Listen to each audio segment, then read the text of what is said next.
Professional wrestling is the one true sport.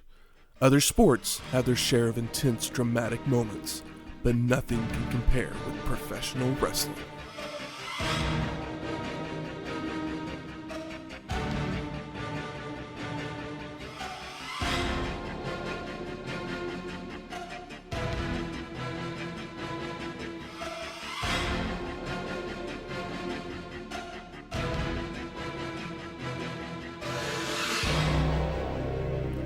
Welcome to Wrestling History X, where two friends get together and talk about the story behind the matches. I'm Matt. And I'm Michael. Welcome to episode 49, Halloween Havoc 1990. Terror rules the ring. I almost wanted to do like a warbly voice, like a ghost. Terror I can't know if I can do it. Like a Jello Biafra, you know who that is? I was thinking Count Dracula is what you're going for. Yeah, maybe. Maybe if I could mix Jello Biafra and Count Dracula. You know Jello Biafra? I have no clue who you're talking about. He was the singer of the Dead Kennedys, but he does that, like, his voice just, like, warbles, like, constantly. And it's not a good voice by any means, but it's like, Doesn't sound like it. That would annoy me, actually. Probably. Yeah, I mean, they were a punk band. They're supposed to be annoying. But they're honestly one of the bands where it's like, if they're one of the few punk bands that could totally get away with being instrumental, especially with some of the later material, because it's, like, some, like, really good, like, aggressive, like, cool, almost like surfy like guitars and stuff like that, but then he's sitting here like screaming about, not screaming, but like warbling about like political issues and stuff, which is fun and cool, but his voice is not good also. Anyway, I can't do a Jello Biafra. That's why there's only one Jello Biafra, and Terror still rules the ring in, where are we? Halloween Havoc 90 is the second annual Havoc, produced by the WCW under the NWA banner. It took place on October 27th, 1990, at the UIC Pavilion in Chicago, Illinois. That's NWA territory, right? Yeah, we've been here many, many times. It'd be funny if Halloween Havoc was kind of like, I wanted to say SummerSlam, Survivor Series, where it's like, oh, well, we got Turkey Day, but WCW was like, we got Halloween. Halloween's cooler anyway, man. That's right, man. The attendance for the show was 8,000 people. Was it a sellout? No, I think the place holds like 10 or I don't know how big the venue is. It's hard to tell. It's all about the room, really. It's like, well, do you know what your audience is, and can you book the appropriate place? When you have 5,000 people in a 20,000 seat place, you're gonna make me cry on mic. The crowd can be great, but it doesn't look good on TV. No. But if you have 8,000 people in a 10,000 seat arena, you can make it look good. You can make it look good. Yeah, or maybe it's 8,000 in an 8,000. Maybe it's 8,000. I think it's at least 10. Yeah, at least probably. But things that happened or came out around this time. Mm-hmm. What we consider the best worst movie. Oh yeah, Troll 2 was released 2 weeks earlier. You know what's crazy? I haven't seen Troll 1. I don't know how many people have ever seen Troll 1. You don't need to see Troll 1 because it has nothing to do with Troll 2. Yeah, I know that. I haven't seen Troll 2. Seen the Troll 2 documentary like 3 times. You've never seen Troll 2? Seen the documentary like 3 times. The documentary is really great. Best worst movie. Yeah. I've seen it like 3 times. I don't watch many things 3 times. My whole thing... It's so bad that it's good. Yeah, it's because they're sincere about it. Like, bad movies that are sincere about trying to be good are the best bad movies. When somebody tries to make a movie bad, like on purpose, it just never does it. No. So the Troll 2 is one of those things. Like, I've seen that documentary a bunch of times, like I said, but watching movies like that is fun in a group. So I always put stuff off like that, and I'm like, oh man, I really want to watch this, but I don't, I'm not 18 and I don't hang out with, 5 friends at a time smoking weed watching television. So it's rare that I get a group of friends together to watch a bad movie. That's true. So I did watch it by myself when I saw it for the first time. Yeah. I wish I had friends. Had a group of friends to watch it with. My whole thing is I just have a hang up. It's like, I know I should just watch the thing. Because if I just watch it, I'm still going to probably have fun. You will. But it's definitely a group experience. Yeah, yeah. I save the romantic comedies for when I'm alone, and the Troll 2s for when I'm with my buds. Also, the Traveling Wilburys would release Volume 3 the same weekend as the show. Is that the last one? It's their second one. Yeah. And their last I was one. going to say there's only 2. I didn't realize it was called Volume 3. Was the first one called Volume 1 and 2? No, it was just called Volume 1. That was just a bad joke. Okay. I mean, by them. It's their bad what they joke. like to do, because they don't even call themselves by their real names. They give themselves pseudonyms of the Wilburys in the band. Okay. I did not really realize that. I know some of the songs, and like somebody else that also does the warble thing in their voice. Roy Orbison is my favorite singer of all time. He was not on this album because he had already passed away. Have you ever seen Black and White Night? No. It's like a live Roy Orbison, basically not too long before he died, but it's a black and white or concert recorded in black and white, and he does a bunch of hits, and Tom Petty and Bruce Springsteen, and people come out and do songs with him, and it's great. But it's cool. I mean, but Roy Orbison is kind of my guy. He is your guy. But I have not listened to enough of the Wilburys. I've listened to them. It was never one where it's I can't do the record. I can't be put it on and be oh, I know every word to this. Not like I can with some Orbison, Tom Petty, and all those guys solo. I can put on one of their records I know 90% of the words to this record. I always find it funny to find out how people got into the Wilburys, and usually it's through Orbison or Clapton or maybe Harrison. I got in through him. Was Clapton in the Wilburys? Clapton was part of the Wilburys. Easily the least interesting of them. I got into him because I'm a big George Harrison guy. He was my favorite Beatle. He's your Beatle, yeah. He was my Beatle. Yeah. There are probably quite a few George also Harrison Beatle fans. But are all the guys on all of the records? Or on both records? No. Roy Orbison was on the first one. Jeff Lynne wasn't. Okay. Jeff Lynne's on the second one. Volume 3. Is Bob Dylan on both of them? Bob Dylan is on both of them. Yeah. And see, that's probably the person that probably brings most people to the Wilburys, because he does sing most of the songs, especially on Volume 3. Yeah. But I'm not a Dylan guy. But I love the Wilburys. A Dylan guy for the first X amount of records, but then it's the same thing. I'm a huge Elvis Costello fan for the first 5 records, but the first 3 I know every word to. And with Dylan, it's kind of one of those things. It's I know the first 5 or 6 records, and a couple of them I know the back of my hand. But then you look at the discography, and there's 40 more records, and you're I don't know if I don't have time for this. Yeah, exactly. It's I'm just gonna take what I like and stay here. Yeah. But it's usually that way for most people. It's that first few things that you of when you get into someone are what you consider the best. Considering how long Bruce Springsteen has been recording, I really appreciate how small his discography is.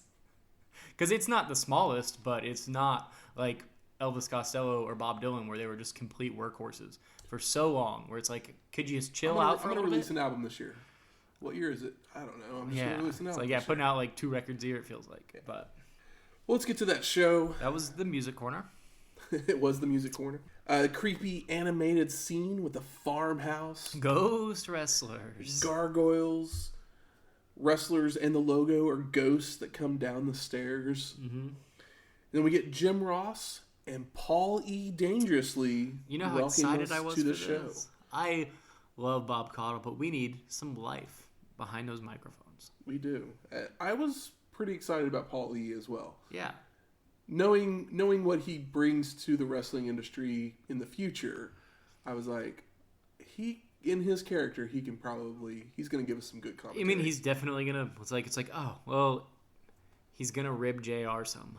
I need that. Exactly. JR is too straight for Bob Caudle to be his other guy. Yeah. So since it's Halloween, everyone's dressed up. Mm-hmm. Ross is dressed up as a mob boss. I guess. I was wait, not everybody's dressed up. He was in a pinstripe suit. Yeah. Kind of looked like a Chicago mob boss. Maybe that was his idea. And Paul E. was dressed up as a vampire. Yes, very funny. But he very quickly had to take his vampire teeth out because he couldn't talk with them in his mouth. And what is Paul E. Dangerous without being able to talk? Exactly. Tony Schiavone is then on the stage dressed as the Phantom of the Opera. And this one looks awkward. Poor Tony looking like a dummy. And he's there with Ricky Morton and Tommy Rich. Where's old RG? Where's old Robert Gibson? Ricky lets us know that Robert Gibson is injured. was injured by the Freebirds in the previous couple weeks. Yeah. And he would be out for 6 to 8 months. Ugh, I don't like that at all. But then, did you notice Morton, like, his hair? Like he had trimmed it up. He no longer had the mullet. Oh, did he get rid of the mullet?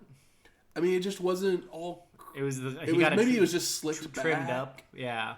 I don't know, but it was just like... Yeah. Like, when he first came on screen, I was all like, that's Ricky Morton? He did the slick back thing. I think there's a few guys on maybe this show where they, like, kind of just, like, they'll have the mullet, but it's, like, slick back, so it's, like, almost the long hair is just, like, contour with their neck. Yeah. I mean, I guess they were finally like, oh, we're in the 90s. We shouldn't have mullets. Let's attempt to be cool. Yeah. And then Rich has this line that says, tonight's going to be the greatest night of professional wrestling in the history of wrestling. Yep, he did say that. Also, it's Halloween Havoc. There's pumpkins everywhere. Just, setting the stage for the greatest night of professional wrestling in the history of wrestling. And our first match in that greatest night is Ricky Morton and Tommy Wildfire Rich versus the Midnight Express of Stan Lane and Bobby Eaton with Jim Cornette. Mm-hmm. The ropes on the ring are orange and black. The mat is red. It sure is. It's like a burgundy, right? Yeah. I mean, at first I was like, is that orange? Is that red? If you're colorblind, you might not be able to tell the difference. It's orange, which both you and I are wearing orange right now. I felt like it was more red than orange. What, the mat? Oh no, the mat. Yeah, the mat is red. Okay. The ropes are orange. The ropes were orange and black. Yeah. But they had you could tell that it was like electrical tape that they made like little black. You can see it to wrap around the orange to give it that. Yeah. But yeah, Tommy Rich also is doing the slick back hair thing as well. Yeah. Yeah, and he's all bleached, and it's like, all right, Tommy Rich, I guess you needed to try something. So the match gets started. We get a slow start until multiple hip tosses by Eaton on Morton. Ricky sends Bobby to the corner, charges in, but receives a back elbow for his troubles. Eaton then climbs to the top rope, but Morton catches him in the gut on the way down. Ricky running the ropes, Bobby with a leapfrog, the two men crisscrossing the ring until Morton slides under Eaton and then leapfrogs him, hitting a back body drop and a head scissors takedown right into an elbow to the head by Rich. This is what the Midnight Express brings out in people. Two men brawling, and when Bobby gets a blind tag, tosses Ricky to the ropes and hits a back body drop into a power slam by Lane. Stan guillotines Morton on the top rope, followed by a clothesline, a drop toe hold with an elbow drop by Eaton. Ricky with the Irish whip charges in, but nobody's home, so he goes flying into the ring post. Posted. Beautiful Bobby with the right hand to knock Morton to the floor, goes to the top rope for an axe handle, which he misses horribly, but Ricky still sells it. Yeah, it's rough. I was like, all right. Cornette helps out with a racket handle to the throat, a clothesline by Eaton before rolling him back in to savate and hook kicks by Sweet Stan. By the way, Jim Cornette might be dressed the most poorly he's ever been dressed. He's got a purple suit jacket on, but with a bright red dress shirt underneath it, and maybe a big yellow tie. And they're all straight solid colors. It is the most horrendous suit I may have ever seen in wrestling. It's really good. It's a really good look. I hope there's an action figure of it because it's disgusting. Morton is tossed to the ropes, comes back with a sunset flip, but the ref is distracted by Cornette on the apron, so Eaton breaks up the cover. Cornette doing his job. Bobby rakes Ricky's eyes across the top rope. Lane tosses Morton to the outside, followed by a body slam on the floor and another on the rampway, followed by a rocket launcher. Rocket launcher's cool, right? On the runway. On the runway. So it's not just a regular rocket launcher. It's on the runway. That's got to be harder than the mat. That's all the apron. Yeah. It's all apron, baby. As Ricky is tossed into the ropes, Sweet Stan does the Cabbage Patch. Yes, I said does a little dance, and then I was like, wait, that's the Cabbage Patch. Followed by a jackknife pin attempt for a 2 count. Lane goes for a body slam, but Morton floats over, goes for the O'Connor roll, but a blind tag to Beautiful Bobby hits a stunner and a slingshot backbreaker. Mm. Sweet Stan has Ricky draped over the second rope and another Cornette racket shot to the throat. Lane then dumps Morton to the outside, where Eaton runs him into the ring post, follows in, but Ricky moves for beautiful Bobby to hit the post as well. Posted. Morton then hits another head scissors takedown on Eaton, but Cornette kicks him to keep him down. Back in the ring, Lane goes for a body slam, but Ricky with the inside cradle for a 2 count. Sweet Stan with a doggy-style headbutt. Yes. Eaton with a body slam goes to the top rope for the Alabama Jam, but instead of covering, beautiful Bobby wants a 10 count. But Morton is up at 8. Yeah, which is dumb. And JR is trying to like put over the fact that he's like trying to sell the no cover spot. I'm like, just cover the man. What is the point here? There's no stipulation. I was like, that took me out of it a little bit.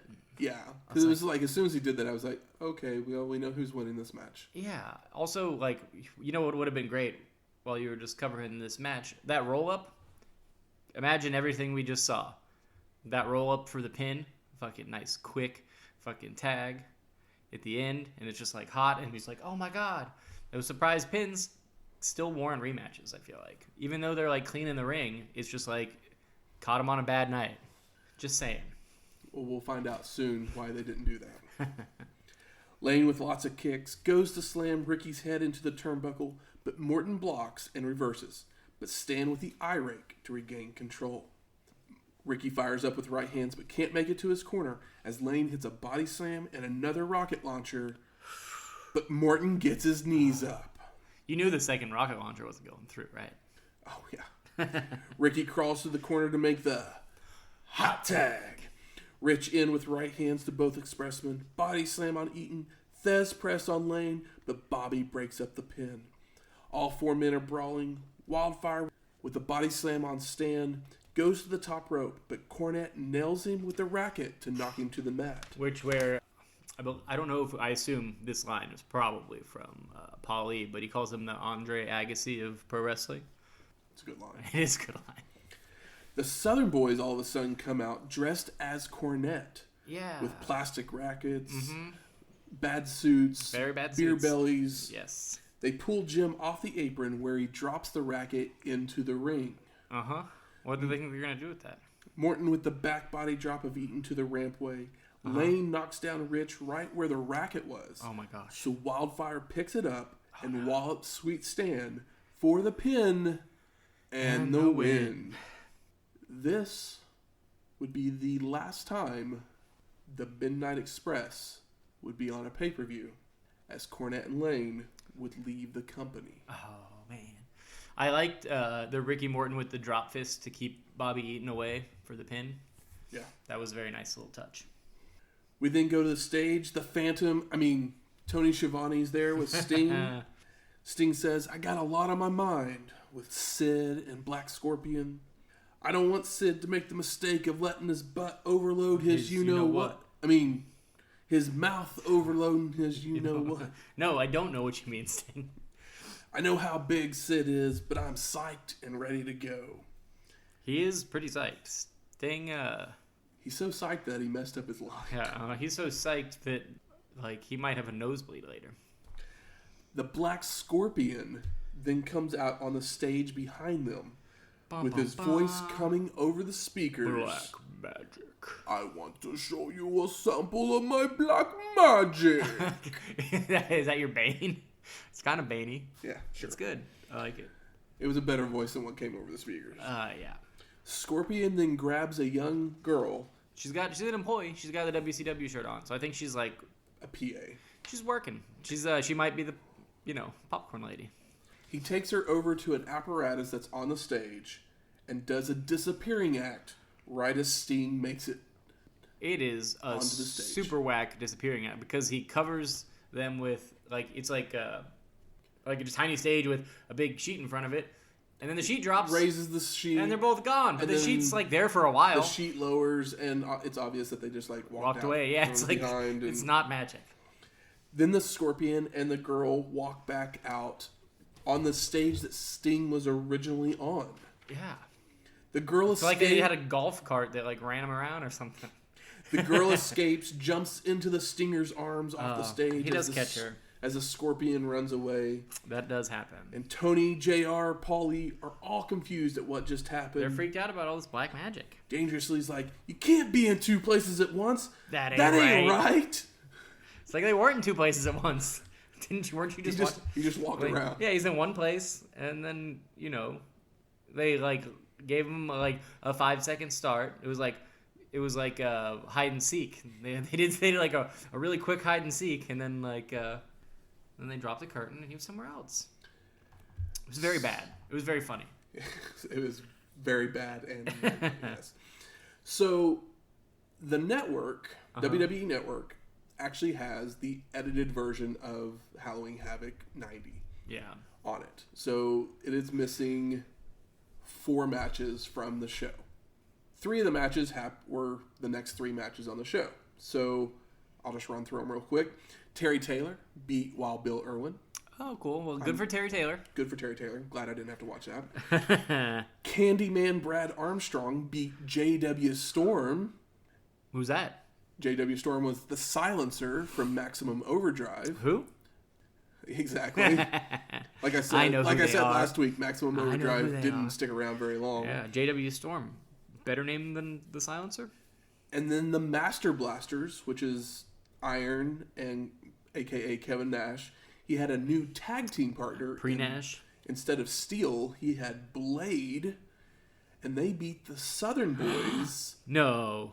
In which Cornette would get his revenge for interfering in the Midnight Express match. Okay. That's, So it was a little bit of schmoz is why they lost. So that's fine. But as I just said, Cornette and Stan Lane are gone, so it's not like the Southern Boys are going to get their revenge. Yeah, also, they did cover they came out. Well, they took Cornette, but now Cornette's done something to them to make them lose a match. So blah, blah, blah. They're just trading heat. Yeah. Now the Southern Boys can't get their heat back. So we're off to the fifth match of the show. Second fifth match? Second fifth match.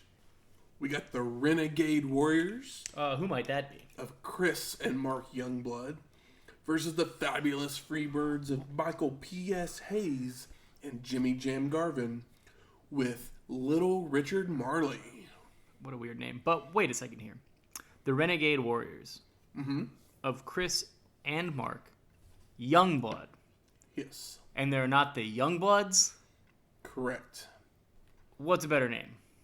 The Renegade Warriors or the Youngbloods, who are at least work brothers and potentially shoot brothers? They're shoot brothers. Oh my God. That might be a work last name. Which name's more PC? The one with the what? word blood in it? What do you mean? Or the name Warrior, who's the champion of WWF, putting it in their name? Which one's better? Well, Youngbloods is always better. Renegade Warriors is a dumb name. I don't have a time machine to go tell him, sorry. I know, but I was just like, what? That's so weird. Speaking of time machines, the last time we saw Mark Youngblood was at Starrcade 1983. All the way back. Episode 1. Where it all started. Who did he have the pleasure of tagging with? Yeah, I imagine tagging with. Wahoo. Oh, okay. Man, I would kind of like to watch some Prime Wahoo matches from Territory, so I'm sure I can find him. But he's Wahoo McDaniel. It's but I've only ever seen him be kind of, and even these old guys on their way out at Starrcade 83 and stuff. They're still probably fucking 38, 36, 37. But Wahoo McDaniel was by no means he was a physical specimen, not of the athletic type. At least not by the time we were watching it. No. No. At least didn't have the look of an athlete. No.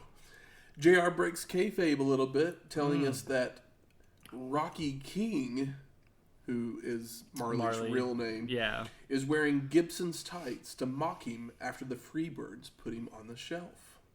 It's a good storytelling there, even if it's not going to pay off for 8 months. JR then tells us the Warriors wanted this match because the Freebirds hurt their friend Alan Iron Eagle. I don't know who that is either. But sure. Alan Iron Eagle kind of rolls off the tongue. Maybe he was part of the Renegade Warriors, and that's why they didn't call him the Youngbloods. They're like a whole faction. Yeah.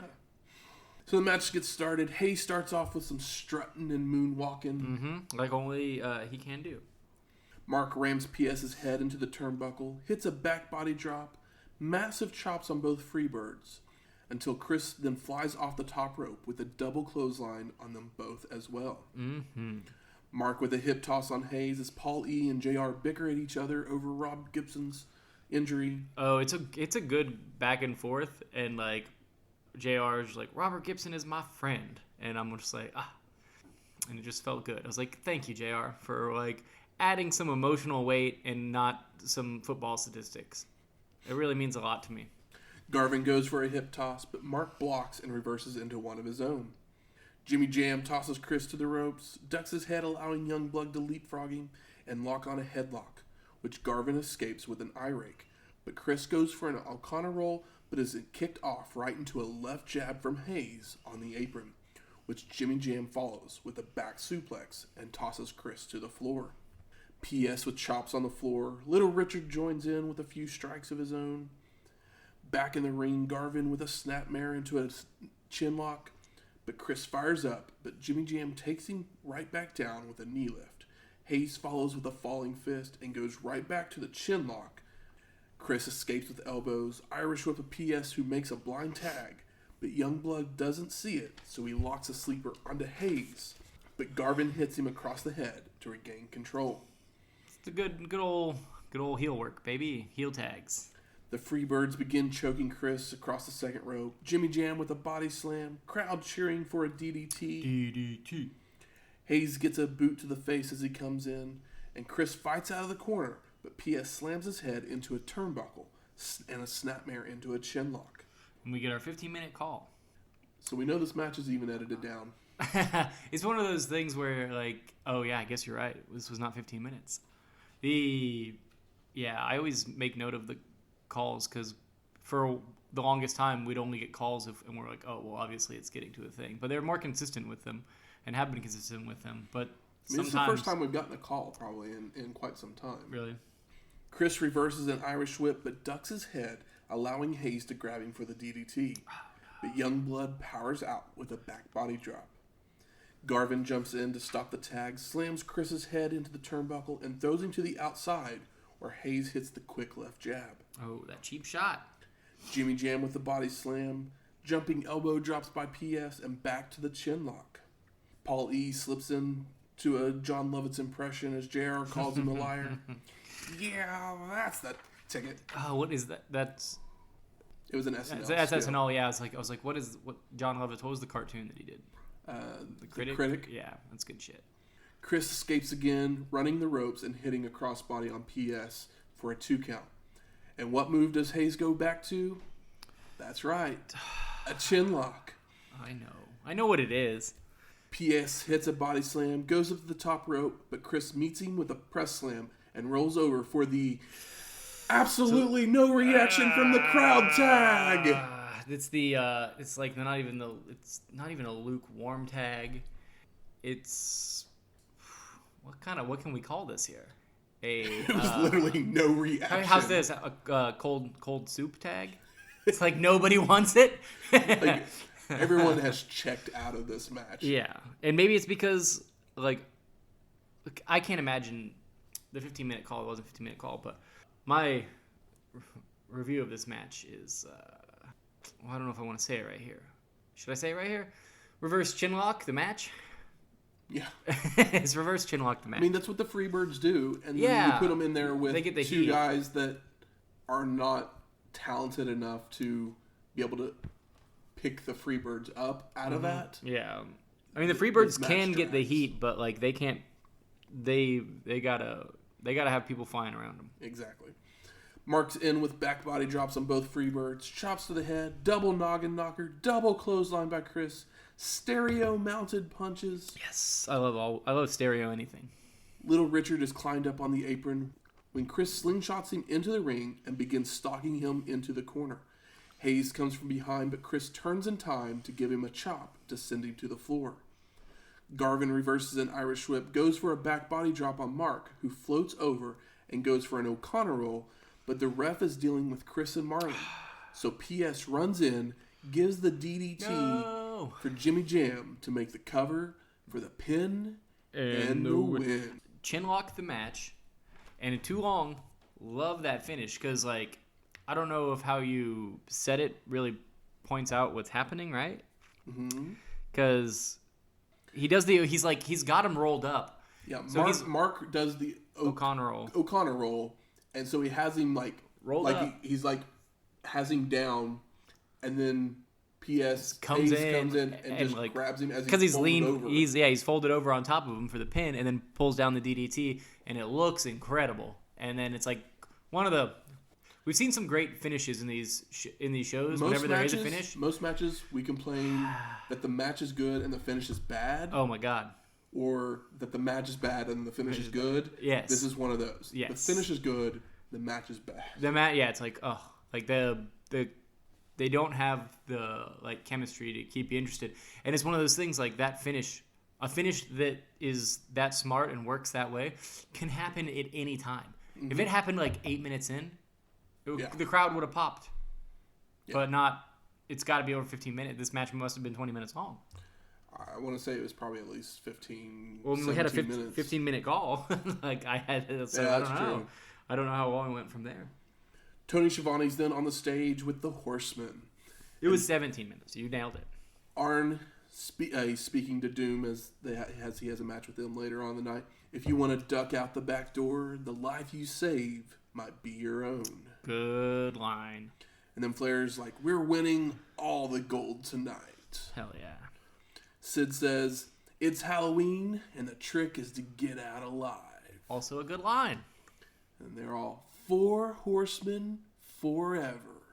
But where's Barry Windham? I wonder where he is. Maybe we'll find out later on. So we're off to our 6th match.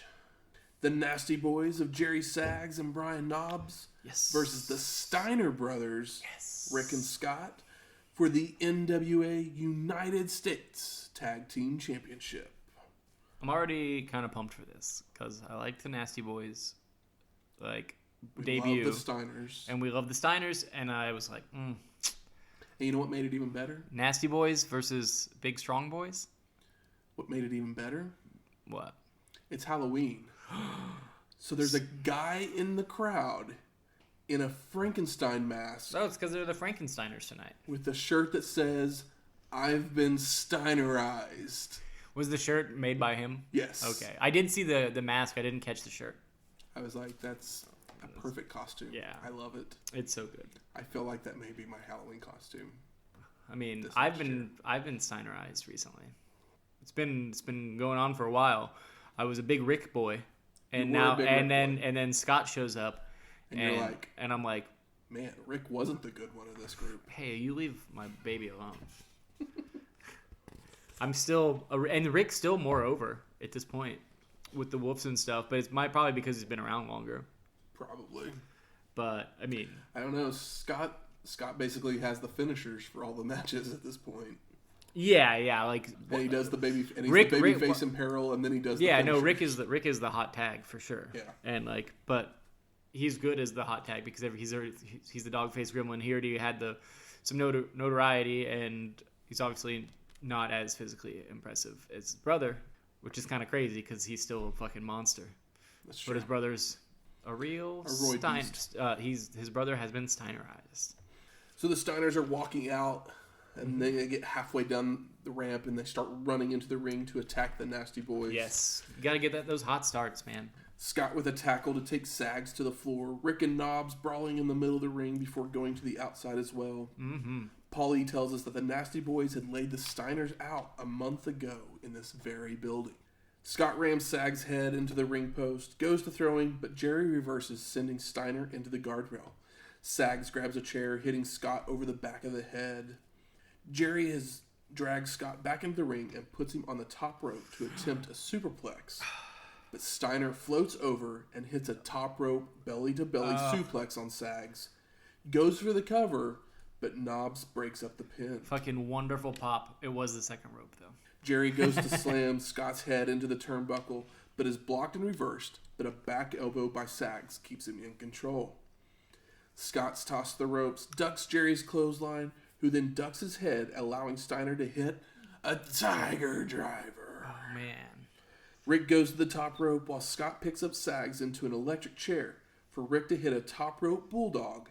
Scott goes for the cover, but Knobs is in with a chair to break up the pin, but the ref never sees it as he is getting Rick out of the ring. Brian then goes for the cover, but Scott kicks out. Oh, my gosh. Knobs with a side slam, power slam, throws Scott to the floor where Sags comes off the apron with a knee drop. Jerry hits a pump handle slam. Yes. Headbutts to the back, a gut wrench suplex, goes for a cover, but Rick makes the save. I know, there was like that pump handle slam I popped for, and there was like no crowd popping. I was like, "What are you Come on, where are you at, guys?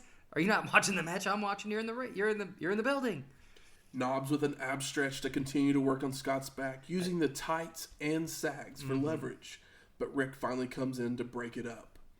Jerry with an elbow drop locks on a bear hug, but Scott escapes with a belly-to-belly suplex. Belly over belly to back all day.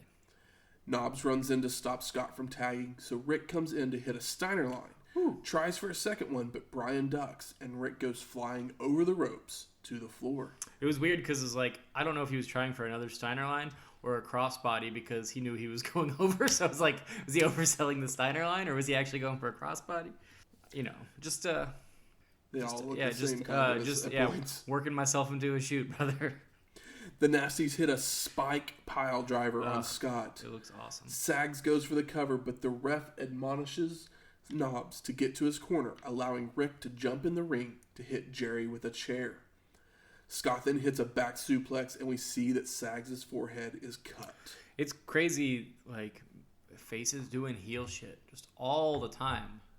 But I guess it's one of those things where it's like, oh, the heels are these big bad guys, and, like, the babyface has already been screwed over, so they just have to do bad stuff. But is that really... I mean, the Nasty Boys brought the chair in first. So they're just that's true. Yeah. It's like retribution and stuff. But it's true They're not enough. cheating to win. True enough. JR then delivers the single worst possible wrestling slogan. This is World Championship Wrestling. It is man-on-man action. Yes, that's true. It's the single worst one. It is man-on-man action. The Nasty Boys are able to make the tag as Brian comes in to cut off Scott from making a tag as well, locking on another bear hug and backing Steiner into a corner. Hitting shoulder blocks, Irish whip to the opposite corner, charges in, but Scott gets a Buddha. Yes. Sags applies a Boston Crab as Paul E. mentions that the blood isn't even bothering him. Yes. Also good. Scott's able to power out of the Boston Crab, but again the Nasty Boys keep him from making that tag, with Knobs locking on a camel clutch. Scott powers up to drop Brian to the mat, a inverted atomic drop on Sags, but Jerry slams his head on a turnbuckle and Irish whips Steiner to the corner. A double team Irish whip sends Knobs in with a splash, but Scott moves and charges out with a Steiner line on Sags. Scott crawls to his corner for the Molten Lava Tag! Oh my gosh, it's this is what hot tags are supposed to be. The crowd is so hot right now. Like, of course they are, but like we all know that like a hot tag is basically always like clothesline, then what?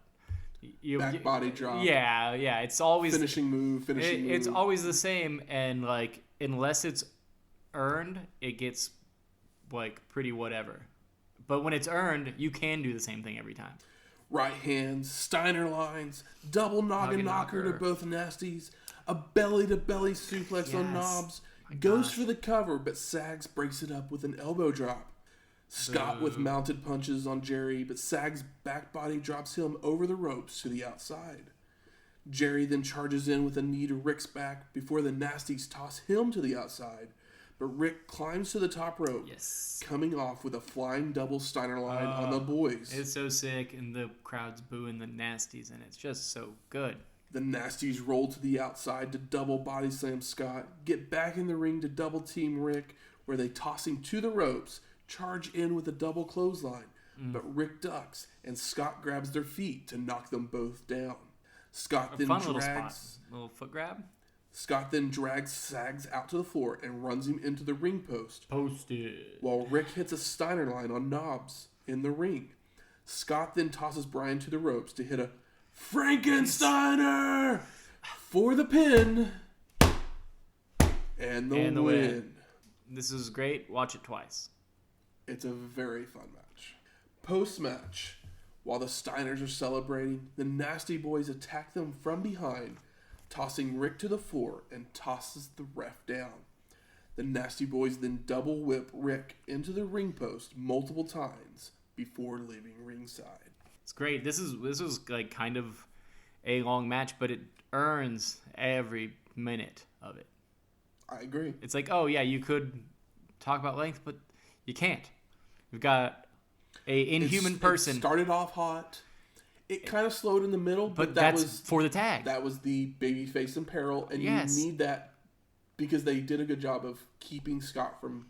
Well, Scott, and they kept putting different moves. Well, they never made Scott like so far like where it's like, oh, he's got to be done. Like he still would get the one shot. He'd get the boot up, and then he couldn't get back on the offensive. Like, but it was still interesting. It wasn't Chinlock City. And every time he got the boot up, I was like, all right, he's gonna get some offense in, so we can get that tag, right? Like I was invested because it was incredibly smart wrestling match.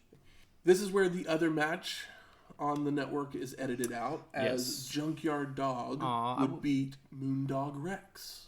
I don't know Moondog Rex. I've seen some Moondogs. We've seen Moondog's spot back at the Wrestling Classic, which Junkyard Dog beat him there. Yeah, that's not Rex. So he gets to complete the Moondog double feature. Destruction of the Moondog? Exactly. We then go to the stage. Tony Schiavone's there with Scott Steiner. And Scott says, "Nasty boys, you bit off more than you can chew." And all of a sudden, some concession workers are behind them. Yeah, weird. And I was like, is there any security in this place? I don't know. I mean, like... Black Scorpion just shows up on stage, grabs a PA. Stealing girls. Concession worker just on the stage. And but then this worker slams his popcorn and Coke tray into Scott. And then he and Knobs start beating him down. Mm-hmm. Oh, the concession worker was Jerry Sags. That makes more sense. There's some very big concession boys. Knobs then yells, "The war has just begun." Yeah, and Paulie is pumped on it. He's loving every moment of this. Is great, and I appreciate him. So we then go to our 8th match. The 4 Horsemen of Ric Flair and Arn Anderson. Well, that's only 2 Horsemen, Matthew. But they're the 4 Horsemen. There's 2 of them here. But they're never called the 2 Horsemen. Just call them the Horsemen, Ric Flair and Arn Anderson. Okay, that'll work. Versus Doom of Ron Simmons and Butch Reed with Teddy Long for the NWA World Tag Team Championships. Hell yeah. You remember when Doom showed up and they had masks on? It's like... So long ago, and so glad that they got rid of that. Yeah, it was like, why masks? These guys are big badasses. And they got like big old good mean faces. Let them be big badasses. JR puts over Arn as the greatest tag team wrestler in the sport. Yep. JR loves... I mean, we all like Arn Anderson. We all love Arn Anderson, but... I want him to be my granddad. Yeah. I don't know if I think he's old enough to just be my dad, but I'll take him as my dad. Yeah, too. Yeah. I know you're a big Arn fan, but the more JR likes him... The less you like him? No, it's not like that, but I'm just like, get out of here, JR. He probably only likes him because he scored like a touchdown once in an Speaking OU of game. football, oh my God, why'd I say it? He then puts over the football accomplishments of Ron Simmons and Butch Reed. Oh yeah, but why does he love Arn so much? If Arn's not a big football boy, because he's fucking Arn Anderson. I know. The enforcer. He's great. I love him. Spinebuster. I get it. It's a Horseman, man. I love Arn's selling, which we'll probably see some here. Let's find out. Ron uses his power to continually take down Anderson until Double A hits a few shoulder blocks. Goes for the big left hand, but Simmons ducks and delivers a right hand of his own to knock him to the apron. If Doom loses, I riot. Just saying. I would be very upset if Doom were to lose. Why do you hate Arn Anderson? I don't hate Arn Anderson. It's just like, yo, it's Ric Flair and Arn Anderson. That's not even a tag team. Like, they're gonna be great, but it's fucking Doom. Don't do this to Doom this early. Let Doom rule. It's the fucking Horsemen, though. Let Doom continue to rule. It's Horsemen too early. rule. Too early. Yes, they do. 4 Horsemen forever. Yeah. I mean, like, how many Horsemen have there been, though? Like 16. Yeah, okay. Well, there's only been two Dooms. You know the Horsemen that matter? Doom 1 and Doom 2. You know the Horsemen that matter? Ric Flair and Arn Anderson, who are in this match. And like Ole and Wyndham, right? I don't fucking care about them. Yeah, I mean, well, these are the good ones. Arn goes for the vertical suplex, but Ron reverses to bring Anderson back into the ring with a suplex of his own, followed by falling headbutts.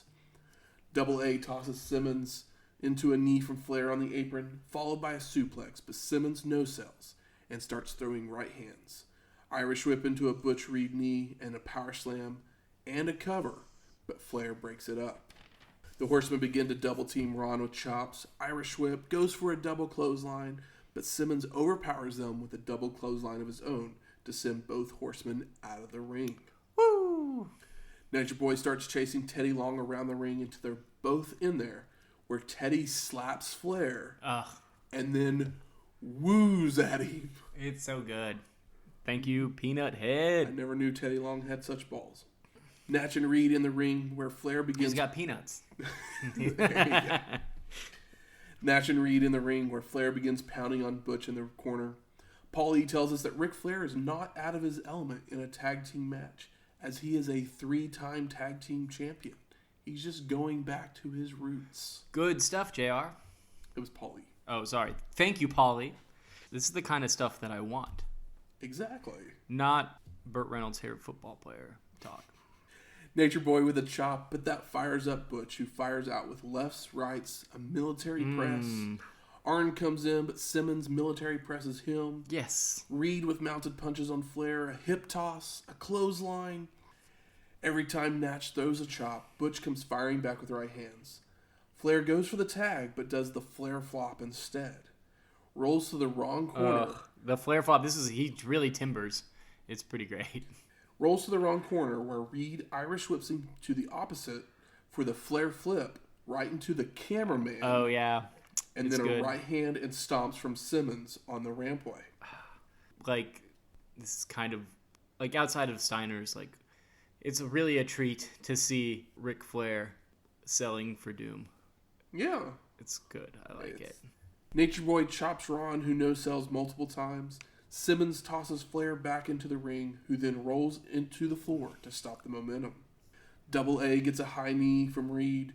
Doom with the double clothesline on Arn. Ron with the Irish whip, but ducks his head, allowing Anderson to hit an elbow to the back of the neck. Arn then locks on a Boston Crab, while Flair hits a running knee drop on Simmons. That's the good shit. The Horsemen start working on his back with axe handles, chops, quick tags. Spine buster for the pin. No. And No. Ron presses Arn off of him. Pretty heavily from what I would imagine here. Flair's working on the leg as well with a shin breaker. Double A grinding away on the knee. Nature Boy hits a back suplex. Locks on the figure 4, using Anderson as leverage. No. Boo. Reed keeps coming in to let the ref know what's happening, which allows Arn to jump in and stomp on Simmons as well. Ron's finally able to roll the submission over, forcing Flair to break the hold. Yes. Anderson comes in to continue working the knee, but Simmons starts firing back, missing a drop kick as Double A holds onto the ropes. We get a test of strength to try to get the 3 count by Anderson, but then he attempts a pump splash, but Ron gets his knees up. Hell yeah, Ron. The Horsemen recover, continue to work on Simmons, tossing him to the floor, where Flair tries to ram Ron's head into the guardrail, but is blocked and reversed. That's what you get, man. Simmons back to the apron, hits a shoulder block, comes into the ring with a sunset flip on Arn, but Anderson makes the tag before he is pulled over. Ron's tossed the rope, ducks a Nature Boy clothesline, comes back with a flying clothesline of his own, but Double A is up to stop Doom from tagging. Anderson tosses Simmons to the rope, ducks his head, allowing Ron to faceplant Arn, and Simmons crawls over to make the Hot tag. Come on, Butchie boy.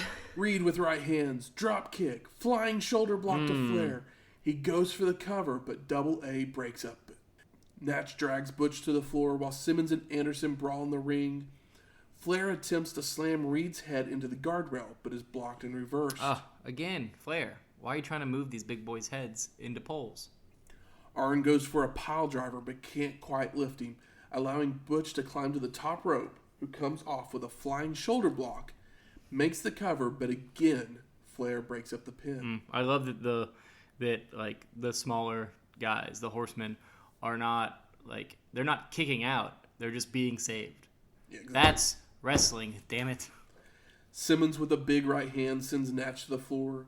Butch goes for a body slam, but Anderson floats over, hits a DDT. Oh my god! Makes the cover, but Ron breaks that up and goes for a cover of his own, but Arn gets the shoulder up. And the thing is they still protected the DDT here. They did. A move that, other people use. All four men are brawling in the ring. Double A and Simmons go to the outside. Flair Irish whips Reed, but Butch charges out with a clothesline. Ron slams Arn's head into the guardrail, but Anderson retaliates with an eye rake and a head slam of his own. Natch then rolls out of the ring to come help Double A, and now all four men are brawling on the outside when the bell rings, and both teams are counted out. Bum, bum, bum. I get it. I knew when Flair was in there that if they pinned Doom, that's why I was like, they pinned Doom, I fucking riot. That's bullshit. I can see Flair being like, oh, well, they're not going over me. Anderson. Flair's not going to take that pin. It'd be No, Anderson. I know. I'm saying, but I think that he's even like, even Anderson's not taking the pin, which Anderson was born to take pins. That's his legacy in wrestling, is to be great and take pins, right? I don't know how many pins he actually ever takes. I don't. Because there's too many schmazzes. Pretty much. There is a good JR line whenever Ron Simmons gets his knees up, and I think that maybe he hits in the lower breadbasket, but JR says, that'll certainly change your social status, which I thought was a very, very weird, bizarre and funny line. It's like, oh, so you're saying he's like a eunuch now? Or what is the deal? We then go to a video interview with Stan Hansen, and he's holding this small little pumpkin, which he says represents little old Lexi. It's good. It's funny. He then proceeds to spit tobacco onto it. The chew's hanging out the mouth. Gross. Yeah. Everything. I don't get it. Why wasn't there a Big League Chew, right? Yeah. There would have been great if Stan Hansen stuck around the WCW long enough. If they did because they had the baseball, it was always a cartoony baseball guy. But Stan Hansen Big League Chew, and it's bubble gum and it tastes like bubble gum, but it's brown. Ugh, I love it. You don't like that? It's not good marketing. Gross. Kids like gross stuff. Chew is just gross. Oh yeah, it's really gross. So we're headed off to our 9th match of Stan Hansen versus Lex Luger for the NWA United States Heavyweight Championship. And as Hansen comes out, he starts destroying the stage. And Stan comes out with pyro, legit flames. It's cool.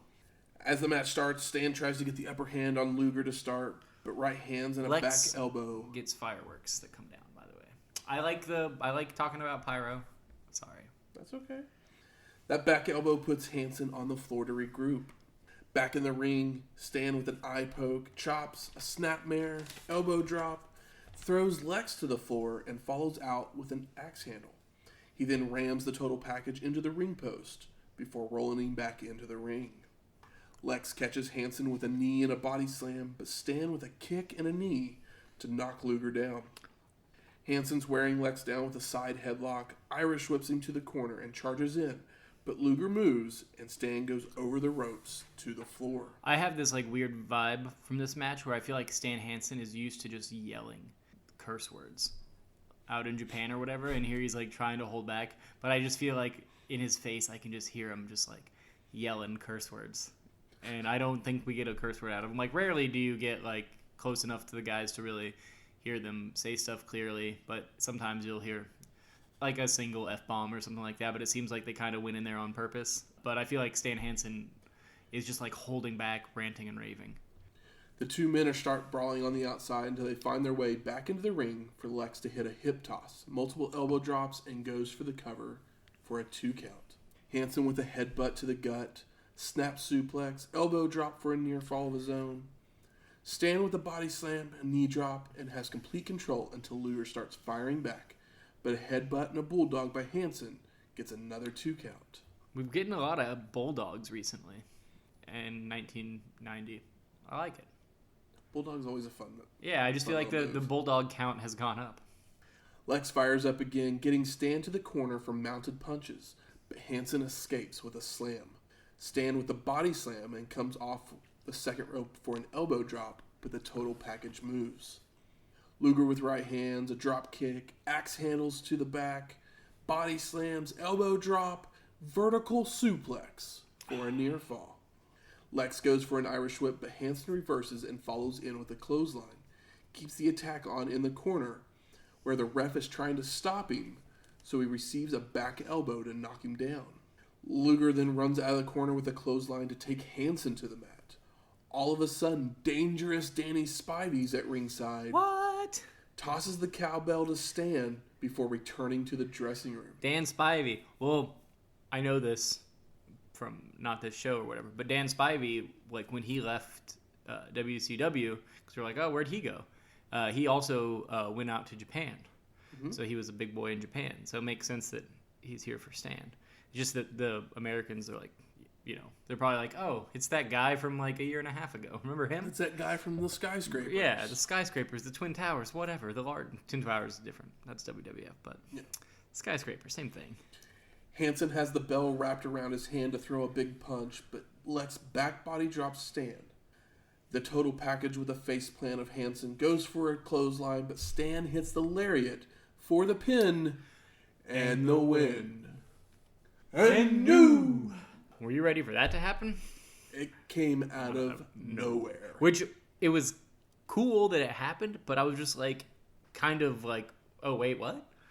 I feel like that it could have been a little bit more dramatic title change. It felt really like I was happy that it happened and it was cool and surprising, but it wasn't. There wasn't really any high drama. I felt like the match just kind of got going. It was like we're going up, keep going. Up, yeah. We're building, and then it's just like okay, we're done. Yeah. It's like the lariat. Like this match could have had like 2 more minutes, and maybe they could have sold like him trying to do the lariat and like Lex like ducking out or getting away from it, and the commentary team like selling the lariat, like, oh, if he takes that, he's donezo or whatever. Yeah. Something. But it was just like a little too quick. It was still cool. I liked it. But it just kind of felt out of nowhere. So Lex Luger had held the United States Championship for 523 days. That's a lot. That's 17 months. And it was the longest reign ever. Even to 2020. The longest reign ever for a United States champion. Oh, okay. Just in United States wrestling? United States Championship. Well, yeah, but like that one but this belt. is the same belt that ends up in the WWF. So yeah, just this one particular belt. I was like, there's other U.S. title belts. Yes. But Tony Schiavone's then on the stage with Teddy Long, and Teddy Long says, "This is the first time he says it, right?" Yeah. Oh, it's good. One thing I want everybody to know is, homie, don't play that. And you know what that word is? I don't know what that word is. I don't either. I was like waiting for it. Did he get that from In Living Color? Yeah. I don't know when In Living Color started. When In Living Color started either. But maybe In Living Color got it from him. Maybe. I don't know. I don't know how the Waynes feel about wrestling. I mean, Teddy Long. Who doesn't love Teddy Long? And then he keeps going, I've proved to everybody that Doom is the meanest, toughest, baddest tag team in the world. And no more title shots for the Horsemen. Oh, good. It's smart. I bet they get another one real soon. Probably. Are they going to get a tag match in a cage, which will make me angry, but I don't care as long as Doom wins. JR and Paulie are then joined by Missy Hyatt, and Missy just grabs the mic and says she made the prediction first of Sid Vicious winning. Yep, it's fun. Paulie's on the phone the whole time. He's on his like big Zach Morris phone. Yeah. So then we're headed off to our 10th match, the main event of our evening. Sid Vicious versus Sting for the NWA World Heavyweight Championship. Vicious is announced from anywhere he darn well pleases. Which is... It's funny, but at the same time... That's wrestling, baby. Do you think Sid would ever say darn? No. He would have said the words that Stan Hansen was holding back. Pretty much. And I thought that Stan and Lex got pyro, but Sting gets the real pyro. He gets the real pyro. And the real pop. He's Sting, and he gets the real fucking pop. Like, is this the first NWA, like, face champion we've seen? So they're like, I finally get to cheer somebody with the gold. I guess Ron Garvin was champion for a little bit. But we didn't even see. He's fucking Ron Garvin, so who fucking cares? Yeah. So, I mean, this is the first guy that was probably, like, super over. Yeah. To be face champion. It was one of those things, like, I would have liked to see Lex get his chance, but they fucked that up already, and it's a little too late. Yeah. And, like, Sting, even with the injury, like, it's like, like, minus this Black Scorpion thing. Like, yeah, Sting fucking rules. Even with the Black Scorpion thing, he still rules. I mean, yeah, but it's just, it would have been nice if he had a better first challenger. His run was marred by not having many good challengers. Yeah, it's like, yo, where the fuck is Steamboat? Where's Steamboat? But he's not going to face Steamboat because Steamboat's a face. Bring Steamboat back as a heel. We could never believe Steamboat is a heel. Steamboat is a family man. That's the thing.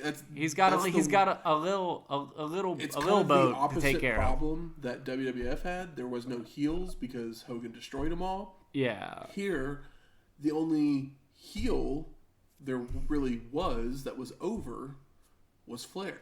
But you can't just keep having Flair. They had too many tag teams and they didn't have enough of them stick around for a long time. Like, yo, like, have Doom be big bads for a long time and then have something happen to where a face comes off and break off like Butch Reed or Ron Simmons. Be a great big nasty heel. Barely talks. Teddy Long does all of it for him. People would hate him. Who knows? I love it in my mind. Might happen at some point. Sorry for fantasy booking. So the two men of Sid Vicious and Sting start taunting each other in the middle of the ring, and then Sting turns to the crowd to get them going, allowing Sid to hit him from behind. It's pretty funny and was really obvious, but I still loved it. The Stinger's tossed to the ropes, ducks a clothesline, and comes back with a crossbody. But Vicious catches him to deliver a backbreaker, but Sting no-sells it. He's no-selling earlier than Hogan. Crazy. Stinger with kicks takes Sid down with a single leg takedown and goes for the figure four, but Vicious makes his way out to the ring to break the momentum. It's weird that Stinger does a figure four, but I guess it's because it's Vicious. Kind of, probably. Yeah, it's like, trying to kind of mess with him, maybe? Back in, Sid rakes the eyes, goes for a clothesline, but Sting ducks, and Vicious gets dumped to the outside. Stinger follows out, slams his head on the guardrail, but Sid with a thumb to the eye and tries for a bulldog, but is shoved into the ring post. I love this difference between faces and heels where it's like Sting slams Sid's head into the guardrail, but Sid still gets the best of him by sticking his thumb in his eye. It's like steel versus, a really large man's thumb. Back in the ring, Vicious with an Irish whip charges in, but Sting moves for Sid to hit chest first. Stinger locks on an armbar, but Vicious kicks out of it and takes Sting down with a headlock that is reversed into a head scissors, but Sid kips up and takes the Stinger down with a clothesline. Incredible how sequence. How big is Vicious? Like 6'9", 280? He's the whole truck. He's a dually. Good Lord. Vicious starts choking Sting, tosses him to the ropes, but the Stinger comes back with a sunset flip. But Sid stays up and punches down. Stay up, punch down. That's my Hatebreed lyrics. You know Hatebreed? Not very well. But then stands there too long, so Sting is able to finish the roll-up for a 2 count. But Vicious is right back up with a clothesline. And then everyone's favorite move, the trap hold. I can't give it the energy you gave it. By Sid. Yeah. Trap hold on Sting. He's got traps. Doesn't have Sid traps. I feel like if you're going to trap hold, they better have, traps that go up to the back of their earlobe. Sting finally escapes, goes for an Irish whip, but Vicious reverse and hits a power slam, and goes right back to choking. The Stinger reverses an Irish whip, goes for the Stinger splash, but Sid has it scouted and moves out of the way. Clubbing forearms across the chest by Vicious, starts to celebrate, allowing Sting to climb to the top rope, coming off with a flying crossbody. But a kick out at 1. Hell yeah. And Sid hits a double axe handle to take the Stinger back down. That kick out at 1. I love a kick out at 1. More Vicious offense, clothesline on the apron, chin locks, snapmare, running elbow drop, but Sting moves and goes for an elbow drop of his own. But Sid moves. A flurry of kicks, a running face slam by the Stinger, and starts running the ropes, but runs right into a big boot. Clothesline, body slam by Vicious on the rampway, and Sid goes back to the ring to celebrate. Sting then runs back to the ring, leaping over the ropes to hit a flying clothesline, and then a standing drop kick to send Vicious to the floor, where he follows out with Pescado. Pescado. I always want to call it a plancha. I get them always mixed with. There's both P's. But this is like that walkway. That walkway is so good. When people use it right, it is incredible. And it's one of those things like if I was in the undercard in tag matches, I would just want to use it. And I don't know if they talk to each other or not, but they don't overuse it on the shows we've seen it so far. Yeah. But when it does get used, it gets used in an incredible way. Like the rocket launcher. The rocket launcher on the rampway. Yeah, it's like this rampway is so great when like they're not spamming it, they're letting it get used at the right spot, and this is like a perfect example of how cool it is. And then not only is it cool, but then Sting goes out the other side of the ring to the floor with a Pescado. The two men start brawling on the floor, but they're not going up the entryway. They're headed back towards the dressing room when Flair and Anderson show up to start yelling at the ref. Yeah. All of a sudden, Sting and Vicious are back in the ring, and Sid misses a clothesline.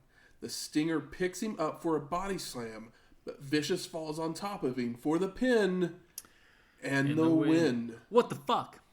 And new! I lost my fucking mind.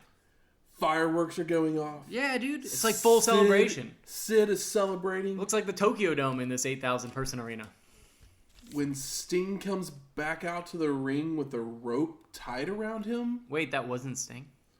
Wait, this is Sting? The other Sting wasn't Sting? The Stinger climbs back into the ring. Sting was tied up in the back? The ref Hashtag goes, LOL? Okay, the match not over. Restart. Wait. Vicious tries to hit him with the big gold belt, but misses. Yeah, Stinger with right hands. Nails Sid with the belt. Hits the Stinger splash.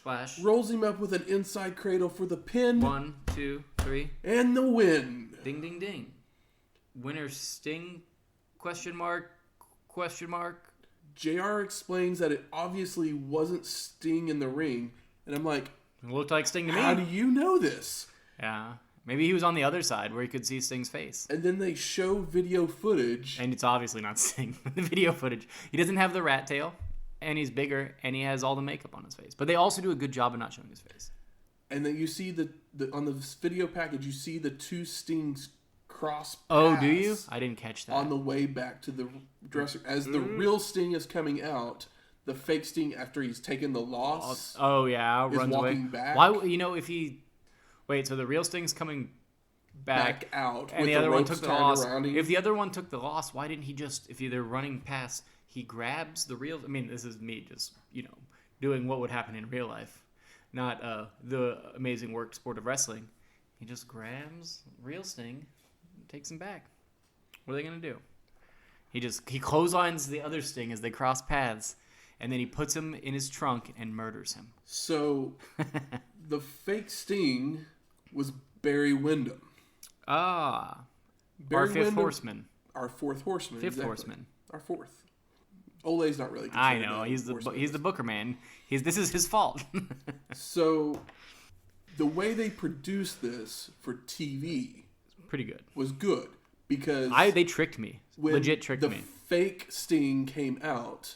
You never saw his face. They went to a wide shot, and you couldn't ever really tell that it was a fake Sting. And then they did the full fireworks and like the celebration, which that's when I was like, that's what got me.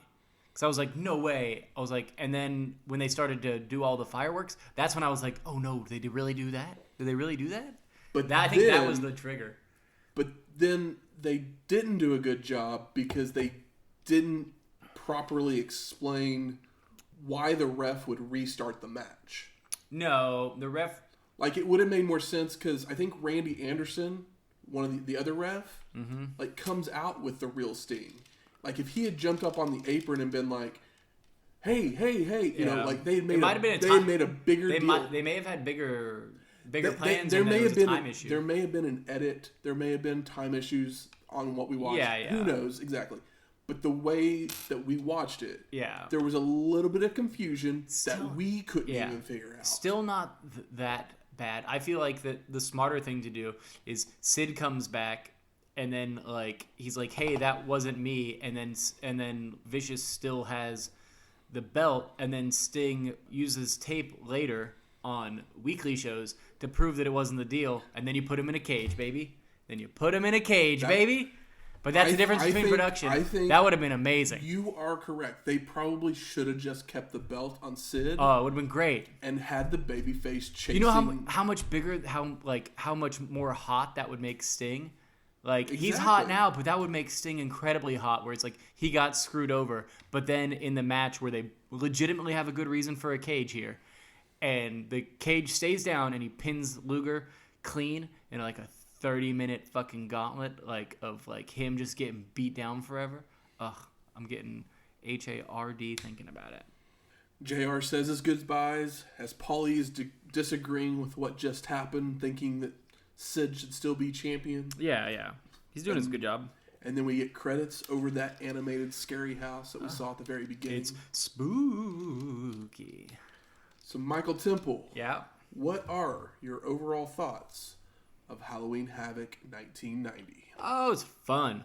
It's so much better than the last Halloween Havoc, where we had a really bad cage match with like spiders and cobwebs.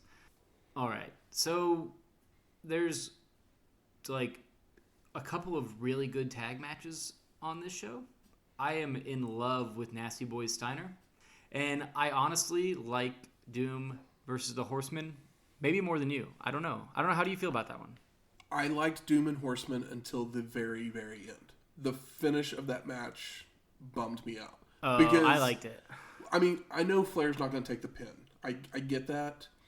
But the thing is that Arn and Simmons are brawling on the outside. Yeah. Flair and Reed are in the ring. Mm-hmm. Flair puts Reed down with some move. And then Flair's just like, I'm going to go help Double A.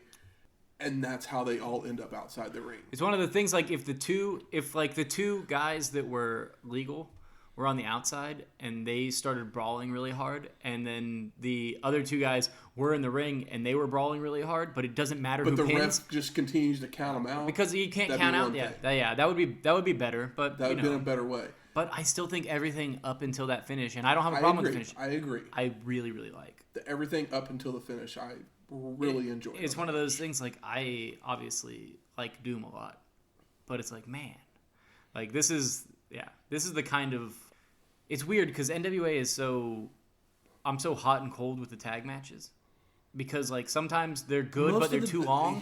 But this is like obviously the best tag match wrestling we're probably ever gonna fucking see. Probably. Like, just in general, it's like they are just killing it with it. They have the best tag teams. And they're actually, like, trying to book the tag teams. As long as they're not named Master Blasters. No. But at least those kind of serve a purpose. But they're, like, trying to they're booking angles and stuff that, like, mostly make sense. And they have a wide variety of tag teams. Honestly, their singles competition is what's lacking. Well, yeah, it's completely lacking which is really weird. Because they don't build any feuds other than for the belts at this point. Yeah, there's no, like, undercard. Like, they could have a tournament or thing. They try to do that Pillman thing, but it's like, where's Pillman? But Pillman's not even on this card. It could have been a thing where it's like, oh, like, if Pillman was higher on the, like, ranking than Sid, like, I know we've done a lot of fantasy booking here, but, like, it's easy to do, and it's also kind of fun. Like, what if for some reason Pillman was higher in the rankings than Lex Luger. So what if they do this ranking thing? What if for some weird reason that we can justify with like rankings, with like wins and losses, or maybe even a Burger King poll that people like, write on their tray at the Burger King and then turn in.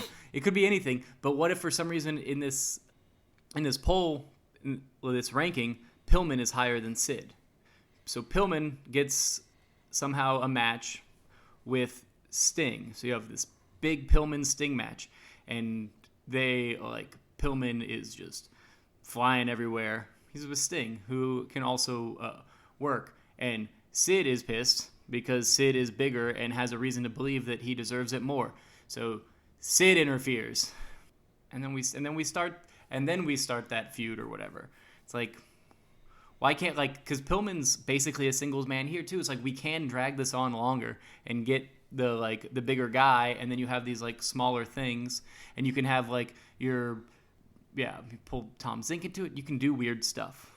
I feel like that they still have a couple of guys where they could be pushing them up that are still like. I mean, they basically have Pillman and Zink in the tag team division, even though they haven't tagged. And yeah, they'll have singles with old guys or whatever. But Pillman's like over enough, and they could have an angle where they just schmoz it up to where it's like, oh, like the rankings, he's higher and up enough than Sid, and so he'll be like. There's just a lot of things. It's all hindsight, but like Sting versus Pillman, but with Sid coming in to break up at the end after like a crazy awesome match. Sounds great, right? I'd rather have a clean finish. But you're not going to get the clean finish because that's where the heat with Sid comes up real big. You drop Pillman back down, and he shows up later. Actually, if you want to fantasy book this, wouldn't it have made more sense? But yeah, this doesn't make sense. This is just things that I think would have been better than like Black Mask. Knowing that the Black Scorpion is still around. Black Scorpion, not Black Mask. That's like a DC character, I think. Wouldn't it have made more sense for Black Scorpion to be involved in the finish of this match somehow? Oh, yeah. I was very surprised that he wasn't. Because, spoiler alert, he faces Sting at the next pay-per-view. I'm so bummed about it. So it's just like, why not use Black Scorpion? I mean, you could... I mean, if maybe on TV it comes out that Black Scorpion is what... If it hadn't been Barry Windham, which I don't know if they ever announced that it was Barry Windham, other than like we just know who was under it because of hindsight. Internet. Yeah. So maybe they didn't announce that it was Barry Windham, and so we don't know that the Horsemen. We actually don't have the internet. We just learned this all from our shoot video DVD collection. Exactly.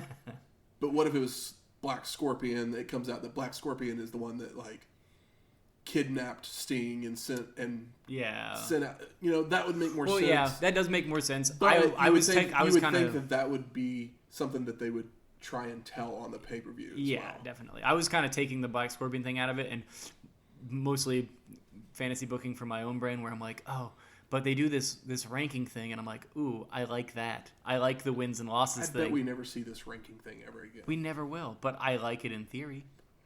And I think that it would have been a really cool way to do a few... Basically, Black Scorpion is a problem. We'll leave it at that. But this almost was good. And it wasn't that bad. So, my thoughts... I wrote these down right after watching the main event. Oh, I have mine here, too. And the craziness. Uh-huh. And I was like, I am not happy with this show. Really? Because that dumb finish for this match just... made me mad.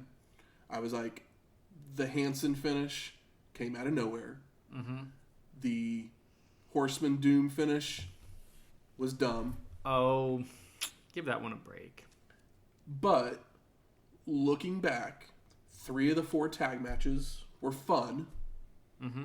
Because I mean, even I said just a few minutes ago that the Horseman Doom match I thought was a good match until the finish. And thankfully, this show was edited down on the network. So yeah, if this was like... those 4 matches that we didn't have to watch were probably very boring.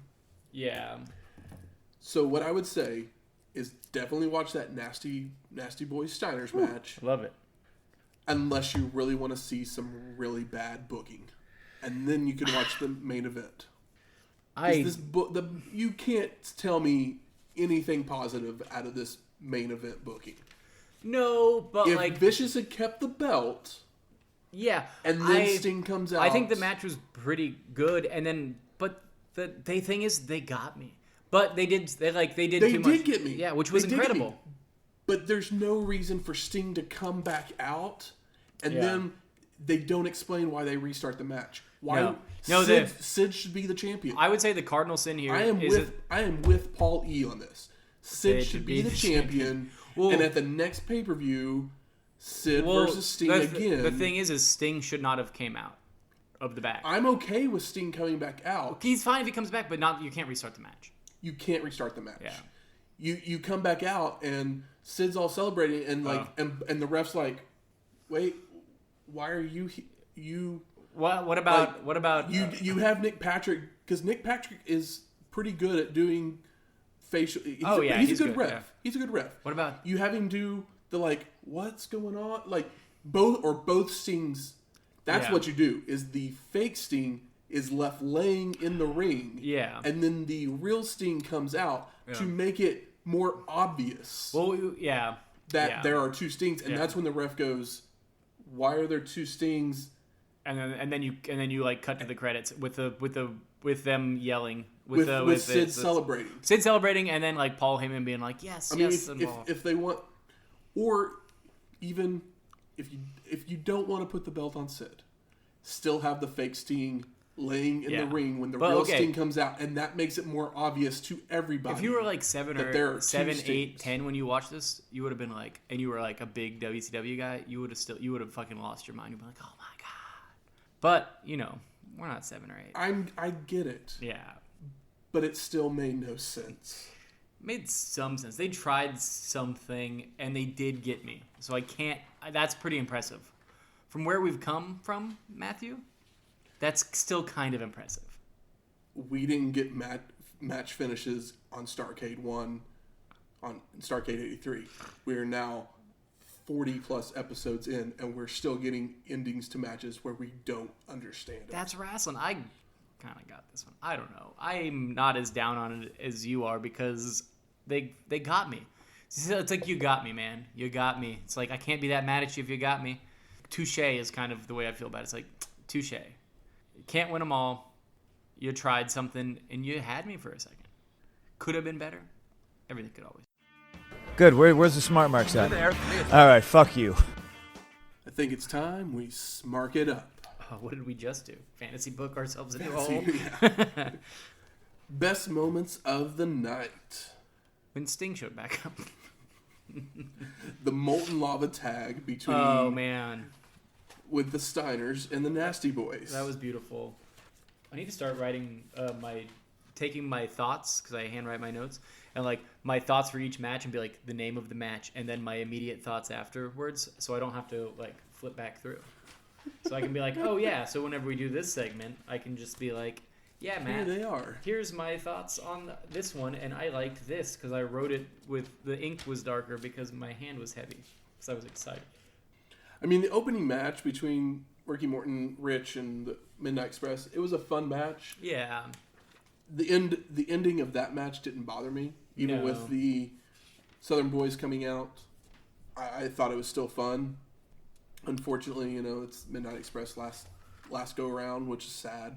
Yeah, it really is. That's a little bit of a huge. I wouldn't say a little bit. I'd say a huge bummer. I didn't know that was the case, but I knew Cornette was leaving the ship soon, just because of wrestling things that I know.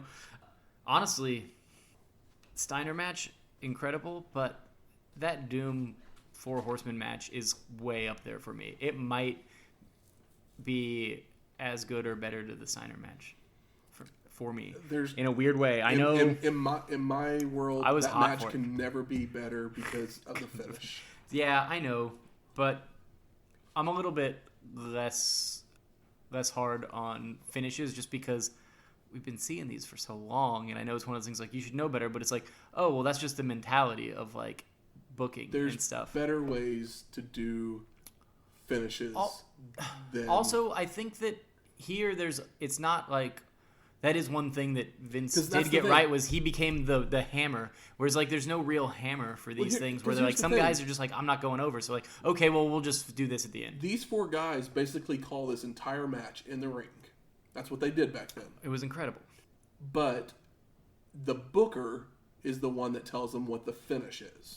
So they have to work the match to the finish. But I think that a lot of the So times the finish, you have Ric Flair, you have Arn Anderson, you have Ron Simmons. well, you maybe have that's Butch Reed. maybe that's an issue with calling it in the ring. Is like maybe that it was like this is how it'll work, and then it just didn't work out that way. We don't know, but I had a blast. You have 4 I guys. had a blast. You have 4 guys who know what the fuck I they're can't even doing. throw a worked kick, Matt. And you tell them, I want a double count out. That's so dumb.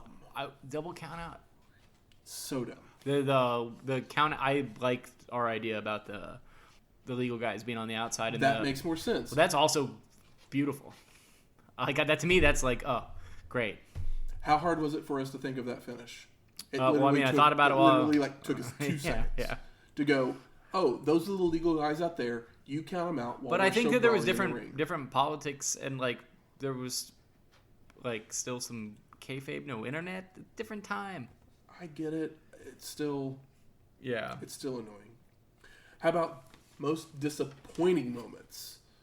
Hansen winning the belt on a lariat out of nowhere. Like, that was dumb. Yeah, I really would have liked. I was happy that he won it. I just I don't know was if you good. can tell, but I thought the show was probably an okay show, and now as we're talking about it, I'm just getting more riled up and hating the show really? more. I'm at like at least a 6. I'm like the only match I think that I liked was the Nasty Boy Steiner match. Come on. Every other match had something that I didn't like. Well, yeah, but that happens all the time. You're not gonna. There's no like perfect matches are rare to non-existent. It's about the work sometimes. You didn't. What about like the Ricky Morton Tommy Rich? I said in my best moment, I thought that match was good. That's probably my second favorite match. Yeah, on the like show. those are the 2 best matches. But for some reason, I have this weird thing about that Doom Tag match. I don't know why, but for some reason, it really. I think the ending just bugs the hell out of me. Sometimes, like, I don't know. Maybe it's because it's in the past. Like, if this happened tomorrow and I was following wrestling heavily, then maybe I would be like, oh, man, fuck. Like, it was so good until that finish sucked. But since it's in the past, I'm a little bit more forgiving of things in the past. Maybe. I mean, obviously, it is not better than the Steiners or the Ricky Morton match, but for some reason, there's something really charming to it about me. These things could be great. And just one little thing just makes them go from good to just like non-existence in. I mean, they're making my realm. This might sound stupid, but like they're making movies in live. Most of the time, a good movie, a lot of it is just the editing of the film alone that like can take a good movie to being a bad movie. You can't edit a wrestling match, so it's really there's something magic about getting any high moments. So that being said, there's 2 great matches on here. There's one that I really love that Matt doesn't, and Sid is your new world champion. Sid should be the world champion. Yes, he should be. That would be so good. I just can't believe that they didn't use that to like boost Sting up. How do you fight your Hogan and your Warrior? You do a really good. You do this finish really well. So when you fucking sell Sting being so pissed. Also, on those lines, if Vicious is the world champion, then there's this like conflict in the Horsemen a little bit. Yes. Because Flair has been the world champion this entire time. So now you can start turning either Vicious or Flair face. Oh my god, it's so good. There's so many things they could do if Vicious had won this belt. I'm mad, but like they always fuck stuff up. That's just wrestling, baby. That's just wrestling. My head is in my hand because you just came up with good shit. Yeah. And I thought my Pillman take take was at least like at least that's something you could do. Oh my goodness, there's so many things they could do. And you know what didn't need to be in any of it? Well, I guess the Black Mask kind of set up the Black Scorpion. I keep saying Black Mask. Black Scorpion thing. kind of set up the double Sting thing. I mean, not If kind they- of. It if they totally had did. used it. But If it they had did. used But it. the Black Scorpion thing didn't need to be there for the Sting thing. The Sting thing just straight up could have happened. And if they did it right, everybody would have been like, oh my God. And they would have been so mad because this guy is so big and he cheated so hard. And in a shoot fight, there's no way that Sid Vicious is not murdering Sting because Sting is not like an armbar champion. Best performer of the night. Scott Steiner. Yeah, I mean Scott Steiner had a match against Doom by himself. Just the babyface in peril, and then that was some of the best babyface in peril I think we've seen up until this point from the show. Like 83 to right now, some of the best babyface in peril there's tag. been some Ricky Morton stuff that's been really good. It's great, but this one one is very close. This one was because I think the crowd is so hot. Yeah. And because the thing is, the guy on the outside is still like the original Steiner. So like him being tagged in is like extra hot in a weird way. How about most surprising? You know What kind of question is that? Ric Flair being in a tag match. Oh, I think the most surprising thing to me was, I almost called him Lex Luger, Sid Vicious winning the belt. I mean, that would have been surprising if he had won. But like me watching the show, that was the most surprising because I thought he actually won for a second. Because it was shot really well on the camera. It was. That might be a surprising thing. They actually did pretty good TV production on that. Yeah. So it was hard to tell, but then they should have gone to a way of. But then it's not surprising that they didn't. Well, they should have showed it again, where you show it again slow mo, and you're like, oh, that's not Sting. There's no rat tail. He's bigger, and then Sting comes out while he's celebrating or whatever, and Sting doesn't really have any babyface friends, does he? Luger. Okay. Dudes with attitude.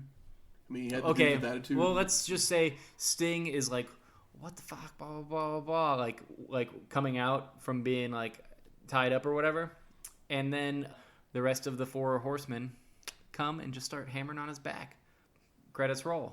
Oh my God. That wasn't Sting. Wasn't Sting. So many things. It wasn't Sting. They hit him with a chair. He blades. He goes off the air with a gusher. Like, I'm taking it too far, but you know what I mean.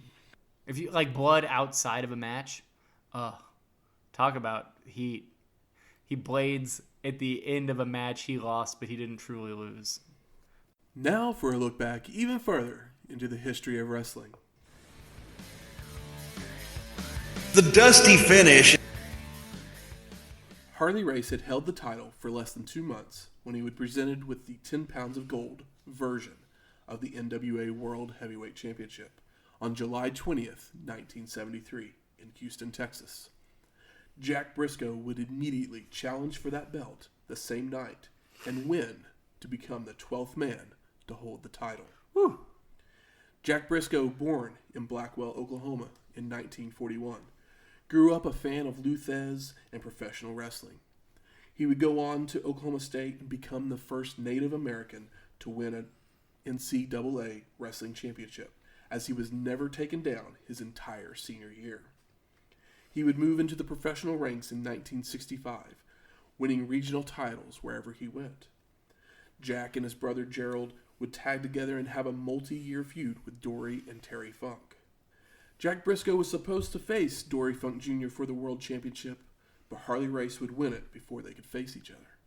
But after Briscoe became champ, he would tour NWA territories across the world, facing top name after top name. He would hold the title for 500 days until he met a giant in Japan. Boom, boom, ba. Man, what's crazy about Jack and Jerry Briscoe is that they were tagging in 65.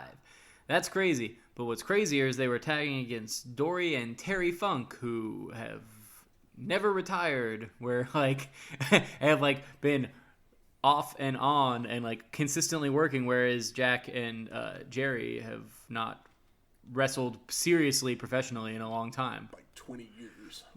More than that. Even when they were the Stooges. But it was very minuscule. I don't count that at all. That's just I mean, they were done probably all the time wrestling by the late 80s. Oh yeah, but I mean they had nothing to do with any of WWF wrestling at all. Like I mean, they were working for WWF. Yeah, they were working for him, but they weren't on WrestleMania or like any of that stuff. Like they slid out of like wrestling into like production or whatever. Like whereas Terry and Dory Funk are wrestlers, or maybe they're bad with money. Dory's doing management for Japan, but he wrestles occasionally. I think his last match was in 2017. Oh, really? So it's been. But it's one of those things like they can't hang it up. But they also didn't get in good with the maniac money man that is the sports entertainment genius ? Vince McMahon. Like not a question mark. Like obviously. Next week we have the Survivor Series 1990. Do you think I'll be able to survive this one? I hope so. We traditionally don't enjoy the Survivor Series. I shit on it so hard, and all I can hope for is it not to be somewhat entertaining. Yeah, I just want it to not drag, where I'm just like, ugh. I just have to care a little bit. That's true. That's all. So that being said, find out if we give a shit about Survivor Series 1990. I have high hopes. Not high hopes. Higher hopes than the last couple. Because I feel like that there's been a couple Survivor Series, so they probably know or have an idea about what works and what doesn't. The music from this week's episode is the theme song from Halloween Havoc. And once again, Sting kept the belt, so his theme music is Turbocharged. I still don't know what it sounds like. It sounds like this right here. Let me turn it up on my headphones. You can always rate and review us on iTunes, Stitcher, Google Play, or wherever you find your podcasts at. Tell everyone you know about us. Maybe someone will like us. Yeah. Slide into JR's DMs. Tell him about your football accomplishments. He might put you over on TV. You can email us at WrestlingHistoryX@gmail.com, or you can always find us on Twitter at WrestlingHistoX. That's Wrestling HISTOX. We'll talk to you next week.